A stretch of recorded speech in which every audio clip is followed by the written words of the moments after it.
Hello peoples of the internet and welcome to week 10 of Industrial Rallycross, where today we have some lightweight sports. As you'll see, the vehicle got a real jiggle on there, but this is the Ibishu Dove 1.6 GTZ. It's the pickup truck variant, and to put it simply, it's a premium version of a Pigeon, and it has 4 wheels. This handles okay. I mean, you can feel it as it really accelerates, and there's a real lag spike there. Not sure what's going on with it, but we are back out of it somehow, and I'm going to floor it on the dirt. Probably not a good idea, but we have made it out. This seems to be gripping a lot better than in my testing though, probably because I'm braking into the corner and then only accelerating by the time we get to the exit, or being very careful with the power. You'll see that if I'm not careful, we completely mess up. Yes, totally meant to do that. Anyway, the third lap should be good now. Just, you have to know not to push this too far because it does lose traction. I think this is ever so slightly worse than the estate variant, but it's lighter, so I decided to use it because of that. Less weight over the rear wheels, mind, so it's probably not a good idea, but nonetheless. We are hopefully going to get a good run through here, elegantly, and then floor it through there. Surprisingly, I didn't whack my wheel off. Thankfully I didn't whack my wheel off there. So delicately round here, and then when we get to a straight, floor it. It does find traction as long as you're in the right area to find traction and you're not trying to do it mid-corner or something crazy. Whoa, the bumps. Right, try and stabilise it. Oh dear. That so almost went horribly wrong. I just caught the rear end before it did, and floor it through here. Hopefully we'll get a good time. Yep, it's not the best time, but pretty solid. Okay, so the time it set was actually a very interesting time.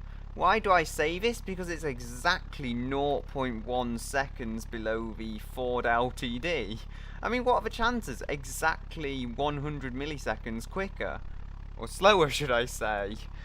It's also just over 0.3 of a second quicker than a Corolla Sprinter, so it did well in that respect for a retro kind of rear-wheel drive thing, front engine rear drive, beating the Corolla. It's similar in technologies as well, kind of independent front suspension I believe, and leaves on the rear. If I can just get a close-up of this front suspension I can show you.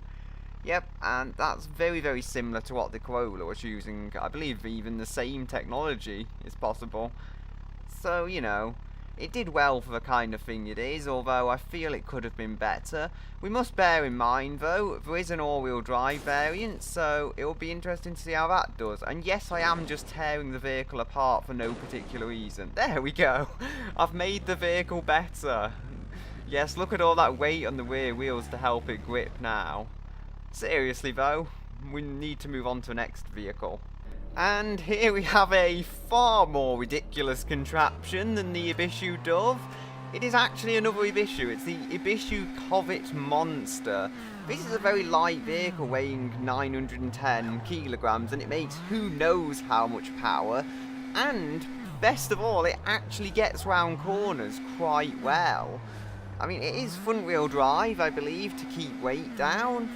And look at how we're taking these corners. It feels like there's even less understeer than other vehicles, and even though we're on pretty much slicks around that dirt area, it wasn't as bad as one might expect. Just floor it through here. This is already quick, I can feel it. Oh dear.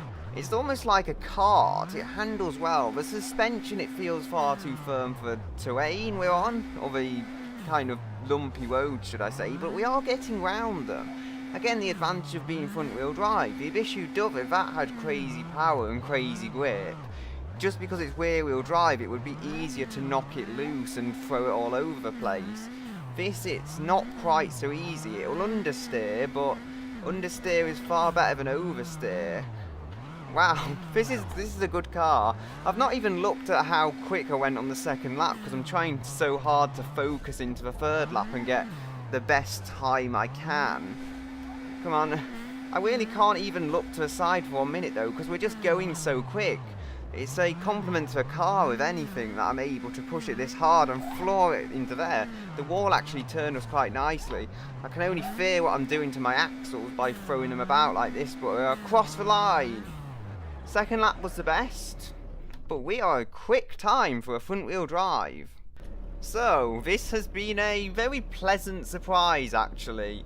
I entirely suspected it because I knew how capable this thing could be going around the course, but still, just who knew that just by stripping everything off a Covet and putting a really powerful engine in, you could get these kinds of times with it. It's very impressive. I mean, it could perhaps be more capable without the roll cage. That's the only thing I would suggest to make it quicker, because less weight means more brutal acceleration. But I didn't design this, so, you know, maybe I've not done as many tests as the person who did build it. Anyway, it's a very lovely thing to drive as well. It may have looked like I was struggling on the record, but this is lovely. There's a bit of turbo lag, but again, being front wheel drive, it doesn't have as much of a... Whoa, what happened there? Doesn't have as much of a negative effect as I was saying. And the Sunburst beat it. I think that's just to do with the Sunburst having a better overall chassis. It's more modern and everything. But we must remember, this is, for a two-wheel drive car, only second on the leaderboard.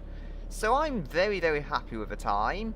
And before I speak for too long, we do need to move on to the next vehicle. So, next up, we have the Satsuma Rotary Turbo 2. I decided to do the Turbo 2 and not the Turbo 3, as the Turbo 2... No, Turbo 2 is a lot more usable than the Turbo 3. Turbo 3, when the turbo's kicked in, it has too much power, and when the turbo's not kicked in, it doesn't have enough.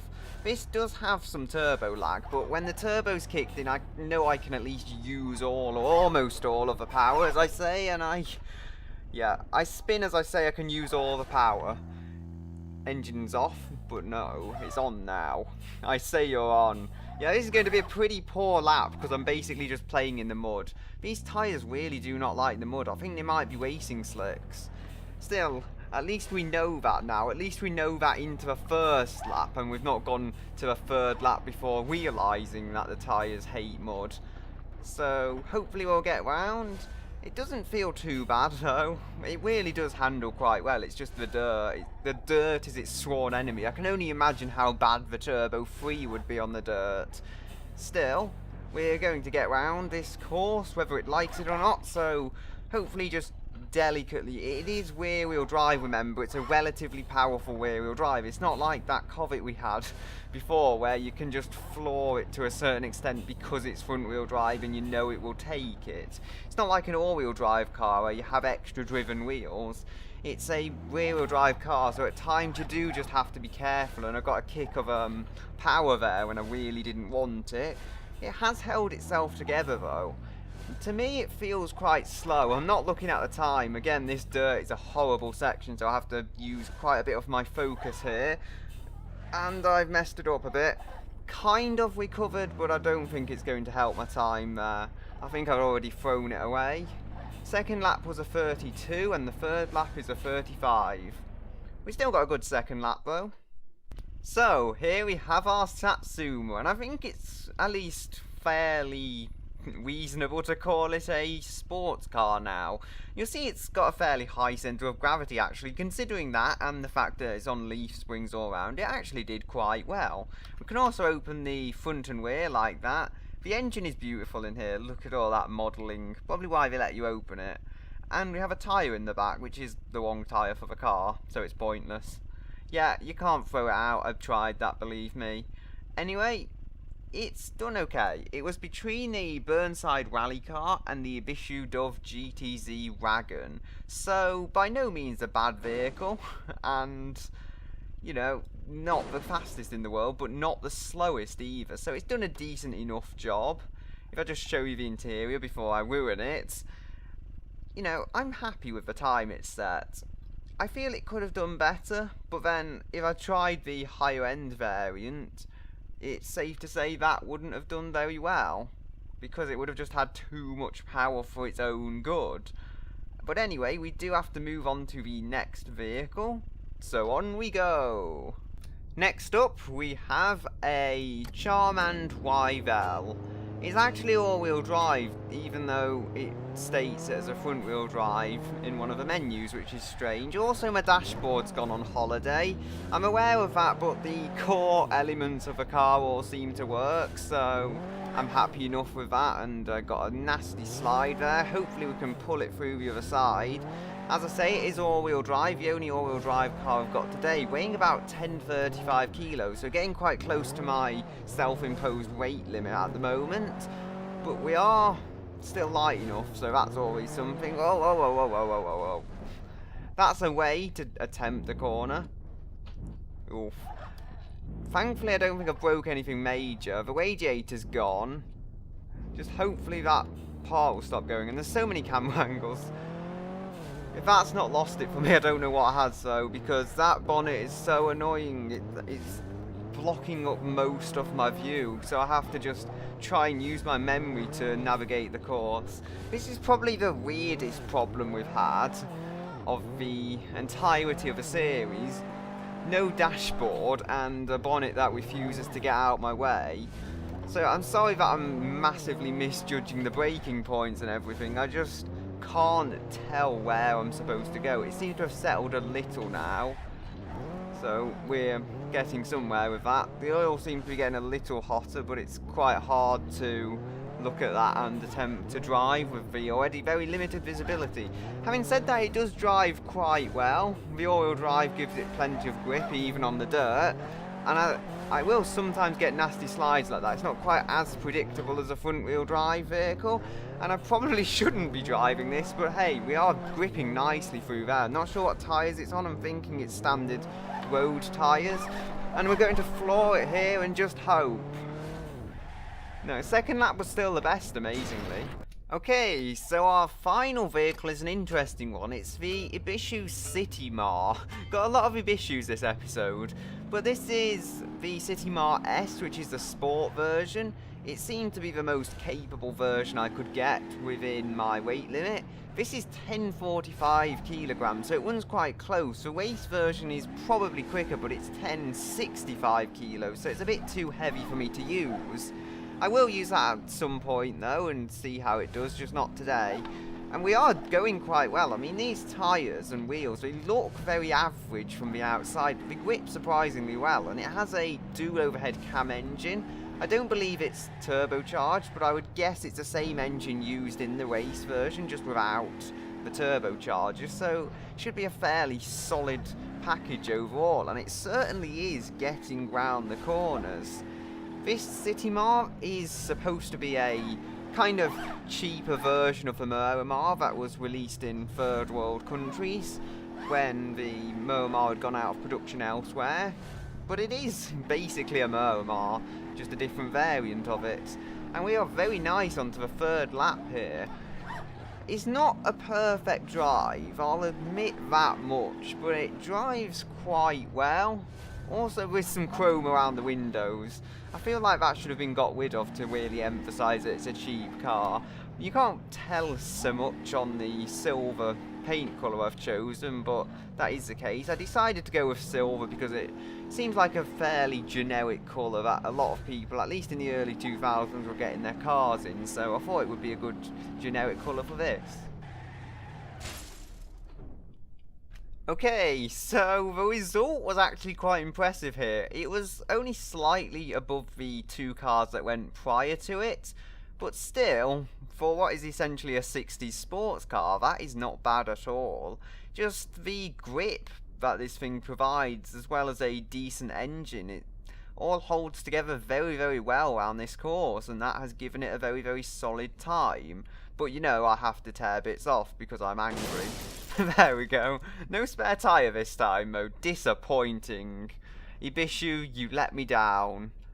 I'm buying a Satsuma now. Anyway, you'll see you've got a nice interior here. Yeah, very nice. Seats are actually surprisingly supportive. 60s cars don't usually have seats that good. But I'm getting distracted. The time was 0.17 below the S-Series exclusive. But that's not what I feel is the most important attribute of this time. The most important one is, it is 0.002, a tiny amount, yes, ahead of the Gavril Bandit 400X, which makes this faster than every muscle car we've had around the course. Again, this is a budget car, remember, so it's quite impressive actually for it to compete with the muscle cars on such a level. Again, as I say, the grip helps it. The Burnside Racing as well came below the Bandit 400X, and that leads on to the other two cars. Well, that's an odd door crush. But anyway, with my mostly now destroyed new Miramar, I'm going to say goodbye until another day.